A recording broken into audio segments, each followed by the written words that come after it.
खुलुमबाय बे समाव बडोलेण्ड इंखं टेलिभिजननि स्टुडिअ आं मिथिका नार्जारि दिनै फुंबिलिनि गाहाय रादाबफ्राव दङ। चिरांनि बाथौ खेराइ रिजर्टआव बिपिएफ दोलोनि जयनिं हाबाफारि। सा 600निबो बांसिन बिजेपि सोद्रोमाया कंग्रेस दोलोआव आखाइ हमहैदों।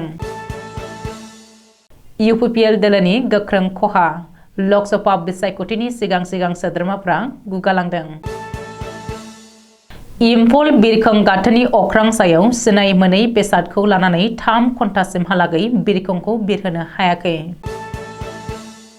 मनाली ले लामाखौ फैगौ 6 दानसिमनि थाखाय बन्द खालामबाय। आबौ सेन्टारनि दानसोरां एकाडेमियाव सा धेकियाजुलि दख'रा एबसुनि सांग्रांथि मेल। लुवासुर गामिनि सासे बर' लाइमोना नर्थ इस्ट इउनाइटेड फुटबल क्लाबनि जानानै गेलेनो सायख'जादों। दानिया फैदोनि आबुं रादाबाव।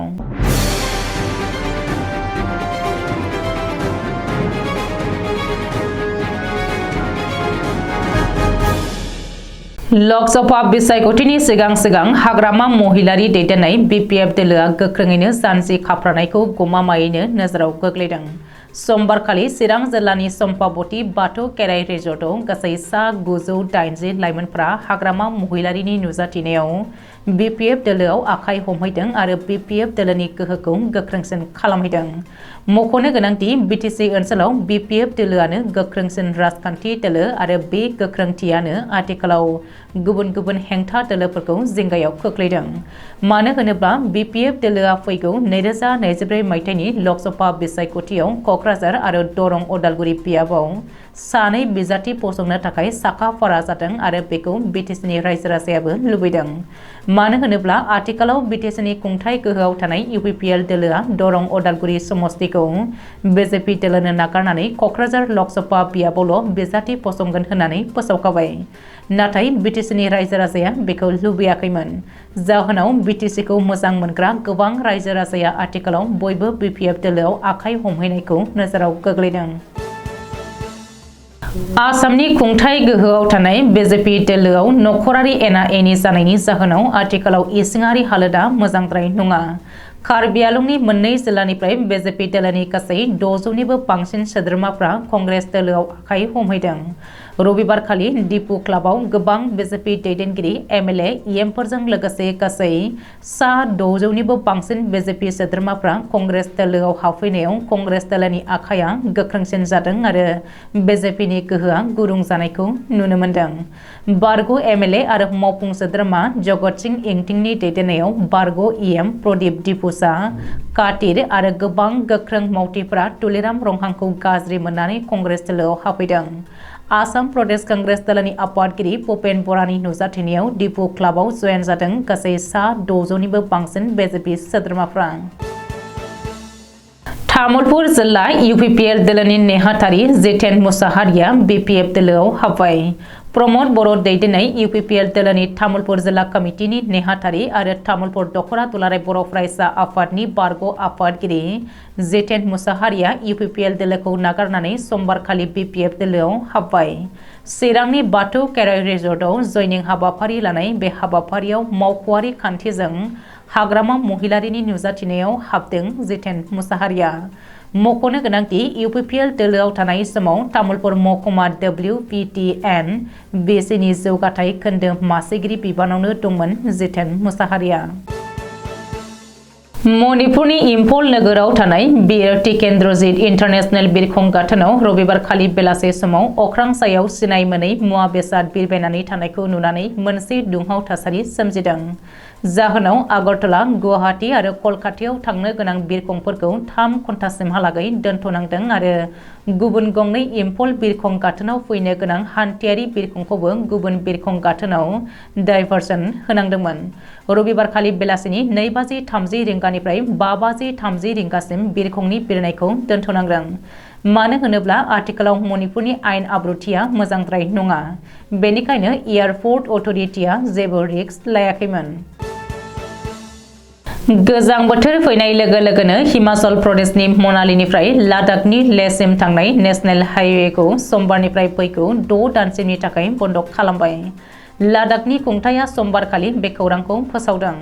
मानो होनोब्ला गोजां बोथोरनि समाव बे लामाया जोबोरैनो रिस्क दङ आरो जायखिजाया समावनो बरफजों खोबसिन जायो। बांद्राय बरफ गोग्लैनानै लामाया खोबसिन जानायनि जाहोनाव खुंथाया बोसोरफ्रोमबो बे लामाखौ नभेम्बर दाननिफ्रायनो बन्द खालामो। देग्लायबो नभेम्बर दाननिफ्राय फैगौ 2024 मायथाइनि मे दानसिमहालागै बन्द फोसावदों लादाखनि खुंथाया। सा धेकियाजुलि दखरा दुलाराय बर' फरायसा आफादनि बानजायनायाव आबौ सेन्टाराव थानाय दानसोरां एकाडेमियाव फरायसाफोरखौ लानानै बर' माहारिबाद आरो जिउ राहा दानायनि सायाव समबारखालि सांग्रांथि मेल जानानै थाङो। दखरा आफादनि आफादगिरि हरादाय बसुमतारिया मासि लानानै दैदेननाय सांग्रांथि मेलावनो गाहाय आलासि महरै बाहागो लायो दुलाराय बर' फरायसा आफादनि बुंथिगिरि अबिद नार्जारिया। आरो बे मेलखौ बेखेवनानै होयो सनितपुर जिल्ला दुलाराय बर' फरायसा आफादनि लोगो बुंथिगिरि आदिम स्वर्गियारिया। गाहाय आलासि महरै बाहागो लानानै बिथाङा साफ्रोमबो बिमा बिफाखौनो गावबा गावनि गथ'फोरखौ बर' बिजोंखौ सायख'नानै फोरोंनायनि थाखाय साबायखर बावग्रोनानै फरायसाफोरखौ जेब्लाबो गुरै आखुनि जानो खावलायनानै जेब्लाबो गोब्राबै बावसोमनानै फरायनो खावलायो। गोख्रों नोजोर आरो थि थांखि लानानै बावसोमनानै फरायनायनि गेजेरजोंसो फरायसाफोरा गावनि थांखिखौ जाफुंहोनो हागोन होननानै गुनगोनां सोलोंथाइ लानायाव फरायसाफोरखौ अराय गोसो होनो खावलायो। बरपेटा रडनि साखाथियाव थानाय बाक्सा जिल्लानि लुवासर गामिनि बाहिराम बर' आरो जुलुनि बर'नि आंगो फिसाज्ला सानसुमा बर'आ बरपेटा रडनि बर' बिजोंनि गोजौ फरायसालियाव 9 थाखोआव फरायगासिनो दङ। 15 बोसोरनि सिंनि जोलुर हानजायाव बाहागो मोननो हादों सानसुमा बर'आ। गामियाव बेबायदि जोलुर गेलेगिरि सायख'जानायखौ लानानै गोजोननाय फोरमायदों लुवासर गामिनि समाज दैदेनगिरि हेतेश्वर औवारिया। सानसुमा बर'आ सा सानजा ओनसोलनि गाहाय जोलुर हानजा नर्थ इस्ट इउनाइटेड फुटबल क्लाबनि जानानै गेलेगोन। सानसुमा बर'आ बे सुजुगखौ मोननायाव गाहाम हामलायथि जासिदों बेखौ अनसायग्रा आरो हानजानि लोगोफ्रा। जाखांफुनाय बे लाइमोन गेलेगिरिया हानजानि जानानै आसामजों लोगोसे हादरनि गुबुन गुबुन जायगायाव जानो गोनां गिबि जोलुर गेलेनाय बादायलायनायाव गेलेनो थाखाय सुबिदा मोनदों।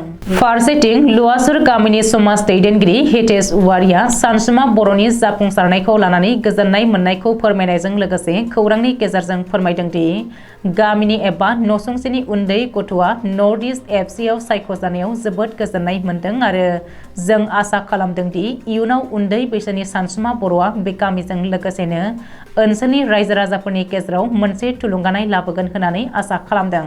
बेजों लोगोसेनो सानसुमा बर'आ इयुनाव मोजां गेलेनानै जोंनि बिटिसिनि आसामनि एबा जोंनि गासै भारतबर्षनि मोनसे नाम खालामनानै लाबोयो बेखौ आसा खालामदों आरो इयुनाव मोजाङै गेलेलाङो बेखौ आसा खालामदों। दिनै फुंबिलिनि रादाबा एसेनोसै। गोजोन्थों।